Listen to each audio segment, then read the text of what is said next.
Ақпан айының 17-19 күндер аралығында облысымызда республика көлемінде қауіпсіз жол профилактикалық іс-шарасы өткізілуде. Профилактиканың басты мақсаты жүргізушілерден сұрайтынымыз жол ережелерін бұзбауды, оның ішінде жылдамдықты асырмау, қауіпсіздік белдіктерін тағу, автокөлікті басқара отырып ұялы телефонды қолданбау.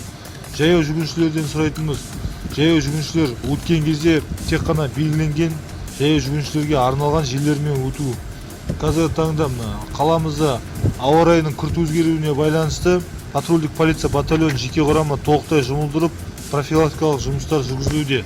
Құрметті жаяу жүргіншілер, жол ережесін сақтай отырып, жолда өткен кезде белгіленген жаяу жүргінші өткеліне өтіңіздер. Уважаемые пешеходы, переходите пешеходный переход. Только в установленном пешеходном переходе. Полицияға лейтенант Нажбиев Азамат бар. Атырау қаласы аумағында 17-19 ақпан күндері қауіпсіз жол профилактикалық іс-шара жүріп жатыр. Сол себепті тоқтатып отырмыз. Ал қазіргі уақытта білесіз, ауа райы қолайсыздығына байланысты көлік жүргенде мұқият болыңыз, ескерту жұмыстарын жүргізіп жатырмыз. Жолыңызда болсын, мұқият болып жүріңіз.